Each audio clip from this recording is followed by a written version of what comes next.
ರೂಪಾಯಿ ಕೊಡ್ಬೇಕು.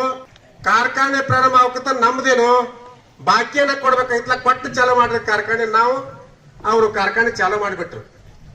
ಆ ಕಾರಣಕ್ಕೆ ನಾವು ಇಲ್ಲೇನು ರೈತರು ಒಂದ್ ಕೆಲಸ ಮಾಡಿದ್ವಿ ಅಂದ್ರೆ ನಮ್ಮ ಕಂಡೀಷನ್ ಇದ್ವಲ್ಲ, ಕಾರ್ಖಾನೆ ಮಾಲಕರುಗಳು ಇಲ್ಲೇ ಬರ್ಬೇಕು, ಇಲ್ಲೇ ಬರ್ಬೇಕು, ನಾವಲ್ಲಿ ಹೋಗುವಂಗಿಲ್ಲ ಕಂಡೀಷನ್ ಮಾಡಿವು. ಎಲ್ಲ ರೈತರು, ರಾಜ್ಯದ ರೈತರೆಲ್ಲ ಕೇಳಿಸ್ಕೋಬೇಕು. ಇದನ್ನ ಮೊದಲು ರೈತರು ನಾವು ಕಾರ್ಖಾನೆಗೆ ಹೋಗುವಂಗಿಲ್ಲ, ನೀವು ಇಲ್ಲೇ ಬರ್ಬೇಕಂತೆ ನಾವೊಂದು ಕಂಡೀಷನ್ ಮಾಡಿರ್ತೀವಿ. ನಮ್ಮ ಪೊಲೀಸ್ನವರು ಬಹಳಷ್ಟು ಕಷ್ಟ ಪಡಿತಾರೆ ಅದ್ರಾಗ. ಅದರಲ್ಲಿ ವಿಶೇಷವಾಗಿ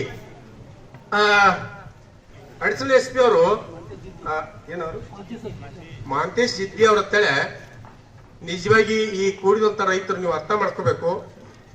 ಅದು ಚಂಚಕ ಅತಿ ನಮಗ್ ಕಷ್ಟಪಟ್ಟವ್ರೆ ಜಿದ್ದಿ ಅವ್ರು, ಬಹಳ ಕಷ್ಟಪಟ್ಟವ್ರು. ಅವ್ರನ್ನ ಕರಿಬೇಕಂತೇಳಿ ಅಂದ್ರೆ ಕರೆದ ನಾ ಹಿಡಿದಾಗ ಕೊಡ್ತಾನಪ್ಪ ನಿಂದ 5 ಕೋಟಿ ರೂಪಾಯಿ ಕೊಟ್ಟ ಕಾರ್ಖಾನೆ ಚಾಲು. ಇವ್ರು ಹಂಗೆ ಹೇಳಿ ಚಾಲು ಮಾಡಿಸ್ಬೇಕಂತ ನಮ್ ಪ್ಲಾನ. ಅವ್ರು ಬರಾಕ್ ತಯಾರಿಲ್ಲ, ಅದು ಗೊತ್ತು ನಮಗೆ. ಅವ್ರು ಯಾರು ಮಾತು ಕೇಳಂಗಿಲ್ಲ, ಮಂತ್ರಿ ಮಾತು ಕೇಳೋದ ಅವೆಲ್ಲ ಗೊತ್ತು ನಮಗ.